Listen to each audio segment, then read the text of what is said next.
Ce qu'il ne fallait pas manquer de l'actualité santé du 4 au 10 mars 2019, c'est maintenant dans Health Week. On commence avec l'info de la semaine, on manque de sang les amis, et c'est l'EFS qui le dit. Il manquerait pas moins de 30 000 dons de sang d'ici la fin du mois. Autant dire qu'on a un peu ric-rac, c'est un petit peu compliqué en ce moment. Et toujours selon l'EFS, les dons doivent être plus constants, plus réguliers, puisque leur durée de vie est très très courte. À titre d'exemple, pour des plaquettes, il faut compter 7 jours de vie.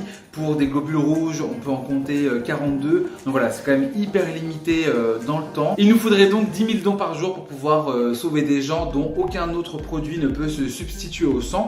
Alors pour ma part, j'aurais adoré donner mon sang, mais manque de bol, je suis homo et en plus de ça, j'ai eu des relations sexuelles sur les 12 derniers mois. Et si la solution hydroalcoolique était à la fois notre meilleur et notre pire ennemi, c'est en effet sur ce sujet qu'a mis le doigt l'Agence nationale santé publique France. Et pour tout vous dire, c'est pas joli. Une toute nouvelle étude montre que les produits à base d'éthanol entre autres faisaient de nombreuses victimes. En première ligne, on a les infirmières, les sages-femmes, les aides-soignantes ou encore les agents de services hospitaliers. Pour cette étude, ils ont pris un panel de femmes de 16 à 44 ans en milieu professionnel et ils ont épluché tous les résultats. Il s'avère que dans ces résultats, ils ont montré que plusieurs solvants, dont la solution hydroalcoolique qui est composée d'éthanol entre autres, étaient cancérogènes, voire pire, pouvaient avoir un impact néfaste sur les femmes enceintes ainsi que celles qui sont en âge de procréer. Le hic, c'est que dans beaucoup de services, l'utilisation de la solution hydroalcoolique est protocolisée, on ne peut pas passer outre. Et il s'avère que si des professionnels de santé seraient amenés à déclencher un cancer à cause de l'éthanol présent dans le chat, il faudrait pouvoir réussir à le prouver, ce qui rendrait donc cette pathologie au rang de maladie professionnelle. En bref, on apprend aussi que dans nos produits frits comme les chips ou encore les frites, il existe de l'acrylamide qui est une substance à l'heure actuelle qui serait cancérogène. Cette substance favoriserait entre autres l'apparition de mutations dans l'organisme et ferait des lésions au niveau de l'ADN chez l'homme, rien que ça. On apprend aussi qu'une femme aujourd'hui est tuée non plus tous les 3 jours, mais tous les 2 jours malheureusement sous les coups de son compagnon.